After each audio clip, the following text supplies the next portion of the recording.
반갑습니다. 예, 이렇게 많은 분들이 오실 거라고는 예상 못했는데요. 예, 엄청 긴장되네요. 제가 슬라이드가 한 88장 정도가 본문이고 110, 부록까지 110장 정도 되거든요. 그래서 한 장당 한 10초밖에 시간이 없어요. 그래도 뭐 어떻게 그냥 넘어가긴 할 건데, 그 궁금하신 사항 같은 것들은 이따가 2시쯤부터 203호에서 계속 죽치고 있을 테니까요. 오셔서 얼마든지 물어보시면 제가 코드까지 친절하게 알려드릴 수 있도록 하겠습니다. 다음. 네? 저기요? 사인 좀? 네. 네. 파이라고 불러주시면 되고요. 웹 개발을 하고 장고를 줬습니다. 예, 어떠다 보니까 약간 풀스택 가깝게 일을 하고 있습니다. 다음. 예, 간단한 이력은 이렇고요. 한 15년 전에 KM 인사이트 같은 걸로 외부에 입문을 하고, 게임 동아에 3년 일하고, 스마트스터디에서 3년 반을 일하고, 지금은 백수입니다. 다음. 네, 기술 경험은 이렇게 적어놓은 거고요. 나중에 다운로드 받아 한번 보세요. 다음. 네, 연락은 여기에 다음이요. 어쩌다 보니 쇼핑을 만들었고요. 다음. 예, 다음. 예, 다음. 네. 이런 얘기 하겠습니다. 예, 쇼핑몰에 대해서 대략적으로 만들어 보려고 생각하신 분들은 뭐 아시겠지만, 뭐 아닌 분들도 계실 테니까. 네, 그리고 그 핵심적인 기능 몇 가지만 좀 자세하게 얘기를 하겠습니다. 그리고 마지막으로 테스트랑 좀 복잡한 적립금을 구현하는 얘기까지 해서 한 3가지만 하겠습니다. 나머지는 부록에 좀 있으니까요. 나중에 슬라이드 보시면 됩니다. 다음. 네, 파이썬은 이런 과정에 아주 특화되어 있는 좋은 언어라고 생각합니다. 환경이나 다운로드 받을 수 있는 여러 가지 패키지들이랑, 네, 필요하면 공부하고 적용하면 할 수 있어요. 다음. 네, 조금 싫어요. 다음. 네, 요청은 처음에 이랬어요. 어떻게 팔면 된대요. 뭐 D가 X로 되어 있든 뭐였든 상관없고 팔기만 하면 된다고 했어요. 다음. 근데 막상 실무를 해보면 네, 이것도 되고 저것도 되고 다 돼야 된다고 하죠. 다음. 근데 개발자가 이거밖에 없네요. 저랑 네, 신입 한 명. 여기 지금 듣고 계신 분이 있는데 네, 저기 손 드신 분? 예, 저분이랑 같이 2명이서 있습니다. 다음. 네, 왜 그랬을까요, 제가. 다음. 근데 쇼핑몰을 만들어 본 적은 없었어요, 한 번도. 그동안 웹 서비스를 몇 가지 만들긴 했는데 만든 적이 없었어요. 그래서 찾아봤죠. 다음. 네, 최소 쇼핑몰에 이런 게 필요하더라고요. 제품도 필요하고, 장바구니, 주문, 결제, 뭐 그리고 관리하는 관리자 기능 같은 게 좀 필요하더라고요. 다음. 근데 운영을 하려면 이런 게 좀 더 있어야 돼요. 재고도 관리해야 되고, 회원도 확인해야 되고, 배송 확인도 하고, 이메일도 보내고, 정산도 하고. 다음. 뭐 심지어 이런 것까지 더 필요합니다. 네, 뭐가 많아요. 계속 늘어나요. 다음. 네, 아주 유명하신 분이 이런 말을 했죠. 네. 수학은 몰라도 이건 다 알더라고요. 다음. 네, 전 대강 다 만들긴 했는데 다 어떻게 표현할 수가 없어요. 안 그래도 이 발표 자료가 전체적으로 넓고 얇습니다. 네, 다음. 네, 만들어 봤어요. 쇼핑몰 부분만 만들었어요. 이게 사실 쇼핑몰이라는 게 앞부분에 보이는 부분만 있는 게 아니라 물류나 이런 쪽으로 되게 많은 것들이 있는데 거기까지는 다 만들 능력이 안 되고, 일단 쇼핑몰 앞부분에서 일단 결제만 되는 것까지만 해도, 네, 거기까지 만들었습니다. 다음. 네, 제품을 볼게요. 다음. 예, 제품 일단 진열을 하려면 이미지가 필요하죠? 뭐, 이미지 다루는 방식은 장고에도 여러 가지가 있고, 패키지도 되게 많아요. 근데 제가 선택한 거는, 다음. 일단은 이미지 저장은 S3에서 하고, 클라우드 프론트로 CDN 서비스를 쓰도록 했어요. 회사에서 쓰는 아키텍처가 이렇게 돼 있어서, 예, 거기에 그대로 올라탔죠. 장고에서는 이런 걸 설정을 아주 쉽게 할 수 있습니다. 예, 다음. 썸네일이 가장 문제인데요. 이걸로 많은 서비스들이 고민을 하고 있을 건데, 저 같은 경우는 이걸 아주 열심히 잘할 필요는 없었기 때문에, 버서라? 발음이 되게 힘든데, 예, 저 패키지 하나로 떼었습니다. 다음. 이 패키지가 설정이 되게 쉬운데, 뭐 이렇게 미리 준비하는 웜업 세팅 같은 것도 이렇게 몇 줄의 코드로 충분히 가능합니다. 다음. 네, 제가 특히 이걸 많이 시간을 최대한 적게 쓰려고 날려먹은 부분인데요. 이미지 모델을 하나 미리 짜놓고 필요한 곳에서 저렇게 상속받아서 쓰는 형태로, 네, 이미지가 필요한 모델이 보이면 전부 이미지 베이스 모델을 읽어다가 쓸 수 있게끔 만들어서 썼습니다. 다음. 예, 추상 모델이라고 많이 얘기하는 뭐 장고에서도 기본적으로 나와 있는 모델 패턴인데요. 네, 이걸 막 쓰면 이제 지옥이 되고, 좋은 점은 같은 일을 두 번 안 해요. 뭐 예를 들어서 뭔가 필드 하나 고친 다음에 마이그레이션 스크립트를 다시 돌리더라도, 네, 추가된 다른 모델들이 전부 다 같이 적용이 되기 때문에 뭐 실수하거나 코드를 2번 쓸 일은 없죠. 대신에 되게 읽기 힘들어요. 이게 아까 앞 페이지에서 잠깐 보셨다시피 여러 가지 상속된 클래스들이 많기 때문에 다 일일이 찾아가기 힘들고요. 그리고 구성을 좀 잘못하면은 네, 지옥을 맛보게 될 겁니다. 다음. 네, 이미지 대충 준비됐고요. 다음.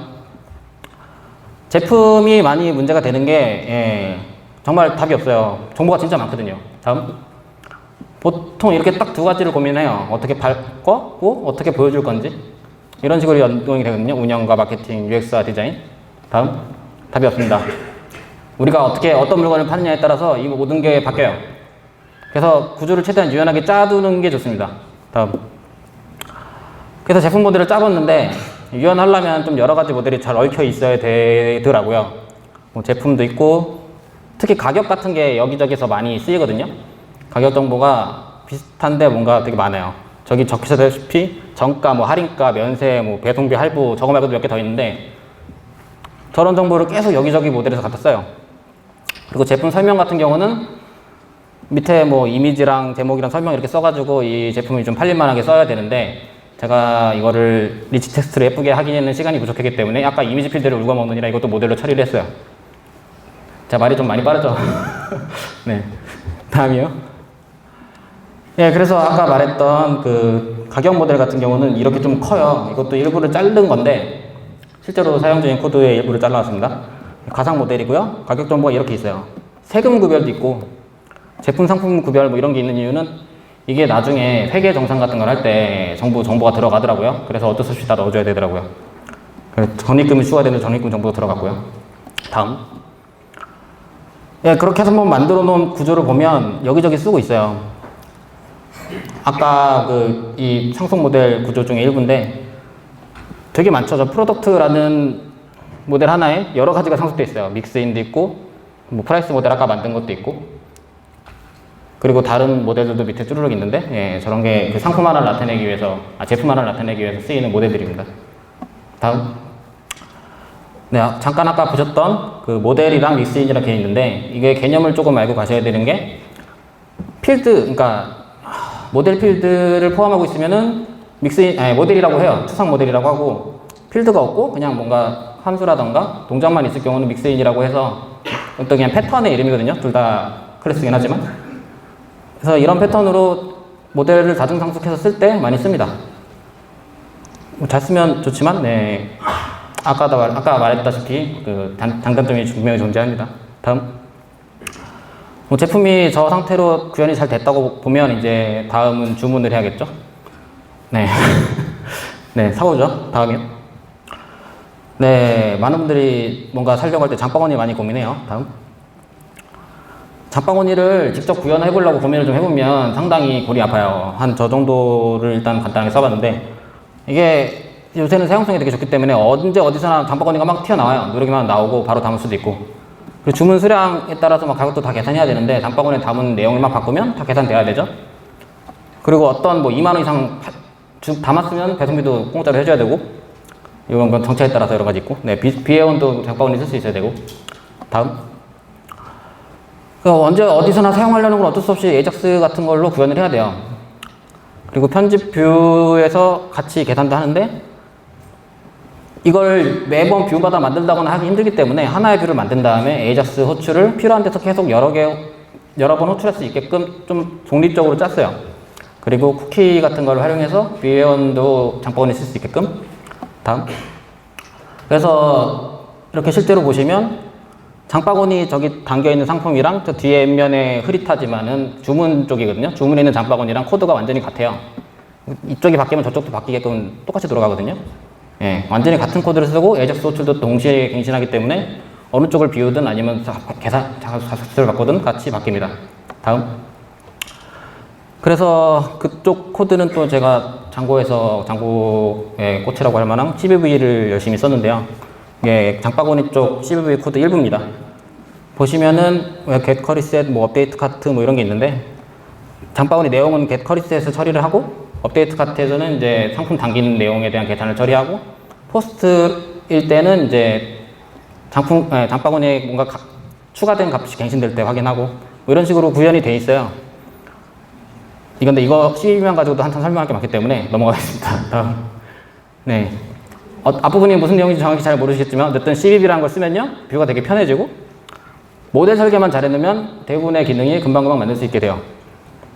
다음. 너무 빨리 장바구니까지 넘어갔네요. 뭐냐 이거. 네. 주문을 해볼게요. 네. 주문하려면 이런 식으로 돌아가요. 물류라고 하거든요. 네. 상품을 고르고 장바구니에 담고 주문서를 작성을 하고 뭐 배송지 이런 거요. 결제를 실제로 하고 결제가 됐으면 뭐 제품을 준비하든지 취소하든지 하겠죠. 그리고 배송 완료가 되면 이게 고객한테 잘 갔으니까 아주 좋은 상태죠. 다음. 근데 이런 게 있어요. 환불이나 이런 교환. 이게 어떻게든 지옥인데요. 역물류라고 용어가 따로 있더라고요. 뭐 리버스 로지스틱스 뭐 이렇게 해서 저도 공부하다가 한 건데 대부분 이거는 상황이 엄청나게 많기 때문에 전부 다 대응이 힘들어요. 물론 이것만 자꾸 하루 종일 짜면 뭐 하루 종일이 아니라 몇 날 며칠 짜고 앉아있으면 이것만으로 엄청 만들겠는데 저는 조금씩만 하나를 통째로 만들어야 되는 상태이기 때문에 대충 만들었어요. 기록을 남기려고 사람이 해결하는 형태로. 다음. 그래도 그만큼이라도 어떻게 만들려면 뭔가 알아야 되잖아요. 물류든 역물류든 기준은 주문서예요. 어떤 주문 자체가 거래 단위고 그 주문서를 어떻게 짜야 되느냐에 따라서 충분히 커버가 되죠. 이거를 나누거나 합치거나 뭐 선택의 문제인데 제가 했을 때는 이게 좀 많이 다르다고 느꼈기 때문에 나눴어요. 주문서에서는 내가 주문한 상품을 담지만 역주문서에서는 일부 환불이라던가 이런 거를 또 담아야 되기 때문에 많이 다르더라고요. 정산할 때는 합치고요. 다음. 주문서를 한번 만들어 보시면 저런 식으로 상태가 변합니다. 내가 뭐 주문을 어디서 했는데 지금은 주문 상태고 결제 준비 중이고 결제 진행하다가 결제가 실패했다던가 완료했다던가 그 다음에 뭐 제품이 준비되고 출고되고 그걸 배송까지 됐다 안 됐다 이렇게 나오거든요. 이 상태를 매번 기록을 하고 있어야 추적이 돼요. 그래야지 나중에 제품에 문제가 생기든 아니면 정산을 하든 확인하려면 다 있어야 되거든요. 그리고 이 과정이 전부 뭐 언제 날짜에 어떤 일이 발생했다라고 기록이 남아야 돼요. 다음. 그래서 주문에 대한 모델이 이렇게 짜입니다. 일단은 상태 모델을 제가 따로 나눴기 때문에 상태 모델을 추상 모델을 하나 더 만들고 주문서가 핵심이고 주문서에 딸리는 주문한 모델이 있어요. 주문한 제품이 있어요. 아까 만들었던 제품을 읽어다가 주문한 시점에 붙입니다. 가격이라던가 개수라던가 이게 주문서에 하나로 세트가 돼 있어야지 그 거래가 제대로 처리되고 정산할 수 있기 때문이죠. 그리고 그 상태가 변할 때마다 기록하는 로그 모델을 하나 더 만들었어요. 그래서 주문서가 만들어지고 상태가 변할 때마다 주문서 기록 모델에 기록이 되죠. 다음. 네, 앞에 말했던 주문서 상태 추상 모델의 예인데요. 상태가 이 정도로 많아요. 네, 주문 진행 중, 지문 취소됨, 결제 대기 실패, 완료, 취소, 제품 준비, 출고, 배송 완료. 이것도 뭐 쇼핑몰마다 약간의 정책사에 따라서 바뀔 수 있지만 대부분 이만큼은 필요하더라고요. 네, 그래서 이 상태를 쓰는 데가 다음. 네, 오더에서도 쓰이고 아까 그 상태 기록하는 모델에서 쓰여요. 그래서 여기도 주문서로 보면 아까 제품처럼 엄청나게 많은 상속이 이루어져 있는데 어드레스 미스ing 같은 경우는 이렇게 회원 기능이랑 섞여 있고 프라이스 모델은 아까 제품에서 만든 거 그대로 갖다 쓰고 이런 식으로 미리 만들어 놓은 추상 모델들을 많이 활용해서 새로운 모델을 만들어낼 때 코드를 계속해서 재활용할 수 있습니다. 다음. 그리고 주문한 제품 모델인데요. 제품을 그대로 연결을 해두면 제품이 뭐 가격이 계속 바뀐다던가 없어진다던가 이랬을 때 대응이 안 돼요. 그리고 실제로 가격은 되게 자주 바뀌더라고요. 할인을 했다가 안 했다가 할인 기간이 끝났거나 아니면 뭐 진짜 없어지기도 하고 그렇기 때문에 주문해서 결제하는 순간에 굳혀야 돼요. 그래서 해당 제품에 대한 연결도 있어야 되고 주문도 있어야 되고 네 개수도 있는데 저 위에 잘 보시면 프라이스 모델이 또 붙어 있어요. 그러니까 아까 제품에서 만들어 놓은 프라이스 모델을 또 여기도 갖다 쓰고 있는 거죠. 그래서 가격에 대한 정보는 뭐 세금까지 포함해갖고 다 한꺼번에 처리가 되죠. 다음. 네, 주문 상태 기록도 이런 식으로 마찬가지로 돼 있고 오더만 있고 얘는 아까 만들어 놓은 주문 상태 모델을 상속받았기 때문에 네 코드가 그렇게 많지는 않아요. 물론 제가 여기 필드만 다 정리해 놓은 거고 실제로 동작을 위한 메소드들은 다 생략이 되어 있습니다. 상당히 많이 있거든요. 네, 다음. 네, 역물류도 사실 거의 같은 구조인데 한 벌 더 있는 느낌으로 만들어 놓긴 했어요. 근데 기록을 남기는 형태이기 때문에 네, 생략을 하겠습니다. 다음. 네, 일단 이렇게 해서 주문까지 돌아가게끔 만들었어요. 만들어서 실제로 운영을 했고, 뭐 물건도 많이 팔았는데, 네, 지금 와서 생각을 해보면, 네, 상태만, 그러니까 변화하는 값이 상태였기 때문에 상태만 기록을 따로 했었는데, 그런 것보다 주문서를 통째로 저장을 해놓는 게 나을 것 같아요. 이게 지금 주문서에는 실제로 지금 코드에는, 여기는 안 보였지만, 실제 코드에는 각 상태에 대한 역정교화된 데이터의 날짜 정보 같은 게 따로 들어가서 정산할 때 따로 쓰고 있거든요. 네, 뭐 이래나 저래나 중복으로 저장을 하게 되기도 하고, 뭐 전체적인 걸 추적을 하려면 중복 조정이 더 나은 것 같아요. 혹시나 다시 소품물을 만드실 일이 있으신 분들은, 네, 뭐 이런 것도 한번 고려해보면 좋지 않을까 합니다. 다음. 네, 그리고 주문서를 어떻게 작성하는지, 이게 사용자가 작성하는 쪽인데요. 주문해보시면 뭐 물건 하나 사보시면 아시겠지만, 그 쇼핑몰에서 장바구니에 담고 나서 내 집 주소 적고, 뭐 어떤 결제 수단 할 거고, 이게 주문서거든요. 거기에 쓸 때 이제 장바구니에 썼던 그 편집부를 그대로 또 공유해서 쓰고, 폼을 최대한 활용을 했어요. 폼에서 주문서가 저장되는 순간에 장바구니 쪽 코드를 읽어서 세이브하는 순간에 주문서를 다 엮어서 생성을 해요. 그리고 뭐 주소 같은 경우는 다음 API가 아주 친절하게 되어 있어서 갖다 쓰고, 네, 주소록 읽어놨다가 갖다 쓰게끔 편히 좀 넣고, 그 위에 더 말했던 저 오더 폼에서 장바구니 내역이랑 주문서를 열심히 동기화를 하거든요. 그 사용자가 계속 주문 내역을 바꿔요. 뭐 담았다 안 담았다 할 수 있잖아요. 네, 어떻게든 동기화하게끔 만들었는데 코드가 상당히 지저분해서 딱히 공개는 안 하겠습니다. 다음. 네, 폼 코드 일부를 그냥 살짝 보여드릴게요. 폼도 역시 모델 폼 같은 걸 써서 그 주문서를 모델로 지정을 해서 필드를 넣고 위젯을 설정하면 폼이 손쉽게 생성이 되고요. 다음. 네, 세이브 함수에다가 make order 뭐 이런 함수를 하나 더 추가해 넣고, 이제 저기서 엄청나게 복잡한, 뭐 여기서는 복잡해봐야 몇십 줄 안 되지만 어쨌든 주문서 생성 과정을 거쳐요. 그래서 폼에 저장하는 것만으로도 CVV를 써서, 네, 주문서를 생성하게끔 코드가 짜여졌습니다. 그래서 위에서 잠깐, 다시 앞으로 잠깐 돌릴게요. 저기 보시면 뭐 포스트 코드 클릭 믹스인, 뭐 폰 넘버 클릭 믹스인 뭐 이런 게 있는데요. 폼에 유효성 검사를 많이 할 일이 있는데, 회원 정보에서도 뭔가 유효성 검사를 하고, 주문할 때도 검사를 하고, 주소록 등록할 때도 검사를 하기 때문에, 네, 저런 믹스인들은 따로 분리해가지고 유효성 검사를 뭐 하나의 코드로 최대한 하시게끔 만들었습니다. 다음. 네, 다음은 결제까지 왔네요. 벌써 몇 분이야 이거. 네. 네, 결제 한번 다른 피지사 뭐 어디사든 좋지만 한번 경험해 보신 분 있나요? 어떻든가요? 네, 그냥 웃으시네요. 네. 해보면, 네, 시간이 엄청 잡아먹고 잘 되지도 않고 매뉴얼도 부실하고 엄청 난리나요. 다음. 네, 이런 게 마침 제가 만들 때 당시 나왔더라고요. 아임포트라고. 예, 그 지옥 같은 다양한 피지사들을 전부 연동해놓고 레스트풀 API를 던져주는 깔끔한 서비스가 하나 있어요. 심지어 돈도 거의 안 내요. 네, 그리고 뭐 기능이 없다 그러면 빨리빨리 만들어주더라고요. 그래서, 네. 다음. 저런 걸 써서 앞부분을 해결을 했는데, 어쨌든 뭐 주문서랑도 뭔가 결제 내역이 관련이 있거든요.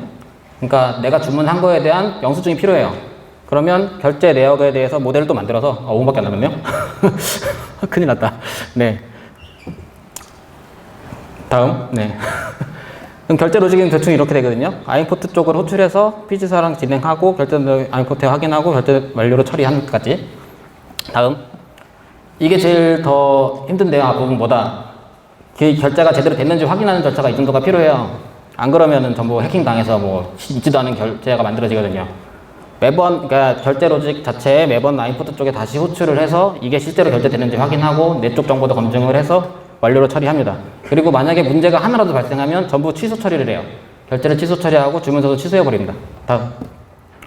그래서 실제 코드를 보면 이런 식으로 제가 만들어 놓은 아임포트 모듈에서 예외 처리가 되게끔 되어 있고, 예외 처리가 돼서 일어났을 경우는 페이먼트 캔슬, 뭐 리다이렉트 저런 걸 미리 만들어 놓은 거여서 전부 캔슬 해버리게 되어 있어요.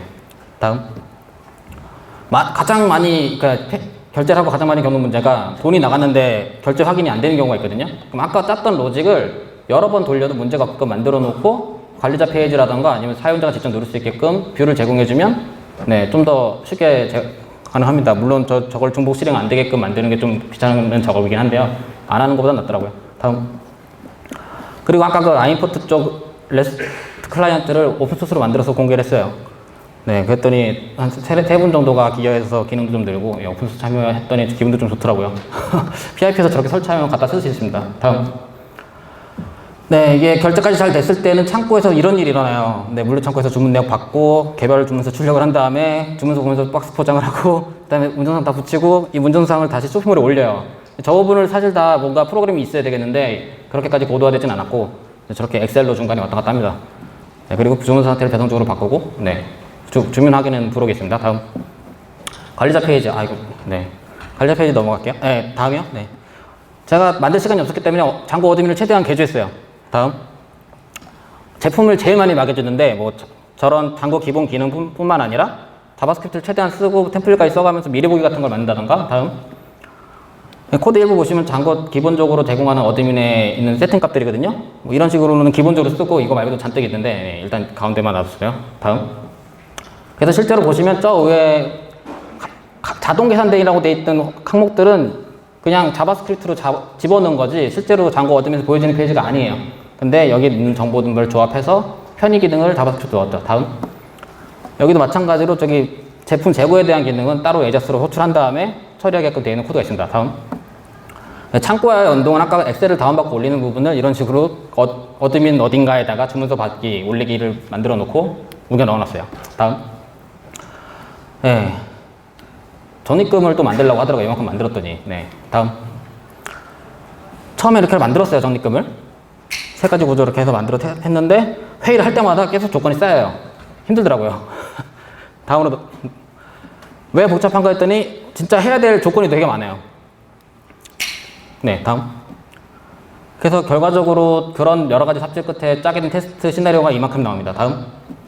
네, 적립, 사용, 취소, 회수해도 나오고 회수에 관해서 이 정도의 뭔가가 있어야 되고 다음. 시나리오 테스트에서는 주문했을 때 주문하고 뭐 결제 완료 뭐 하고 엄청나게 많아요. 이 시나리오를 전부 수동으로 손가락으로 테스트하고 있으면 이걸 다 못 짜요. 어느 세월에 짜요. 다음. 테스트가 많으니까 잔고 기본 테스트는 되게 느려서 되게 빠르게 짤 방법을 열심히 찾아봤어요. 그래서 아래 방식과 저 기스트는 제가 따로 정리해놓은 문서인데 저 문서에 가면은 좀 더 빠르게 데이터베이스 같은 거 우회해서 시간을 절약해주는 방법이 있습니다. 다음. 그렇게 해서 그렇게 짠 코드 일부를 보시면 이런 식으로 네, 그 액션 하나 만들어 놓고 거기에 이제 사용했을 때 케이스 하나씩 뭐 이렇게 만들어서 얼마 적립해서 뭐 에러 나게끔 지금 오버플로우 포인트 에러 뭐 이런 거 제가 임의로 만든 에러고요. 다음. 그리고 모델은 이렇게 딱 세 개로 나뉘었어요. 베이스 포인트 모델 뭐였고 포인트랑 포인트 로고 이렇게 세 개로 해서 나눠놨습니다. 다음. 그리고 액션, 그러니까 실제로 아까 뭐 적립 헬스 해주는 그런 코드는 이런 식으로 함수만 봤을 때 이 정도의 함수 정도가 필요하더라고요. 이걸 다 있어야 이걸 조합해서 원하는 기능을 다 구현할 수 있었어요. 다음. 그리고 뷰 테스트도 있어야 되는데 기본 잔고 뷰 테스트는 좀 코드가 많이 써야 돼서 잔고 테스트 플러스라는 걸 썼어요. 다음. 네, 거기 코드도 이렇게 돼 있는데요. 보시면 지금 현재 로그인한 상태로 만들어주고 미드 셀프 로그인 이렇게 있죠. 리스폰스 확인해 줄 수 있어요. 네, 거의 끝났어요. 네. 시간이 없네요. 네. 다음. 이게 끝났어요. 네. 진짜 끝났어요. 사실 뒤로 브록이 좀 있고, 예, 서구진님께서 이 발표자를 만든 데 많이 도움 주셨고요. 뒤에 브록이나 이런 건 슬라이드를 참고하셔서 봐주시면 감사하겠습니다. 감사합니다.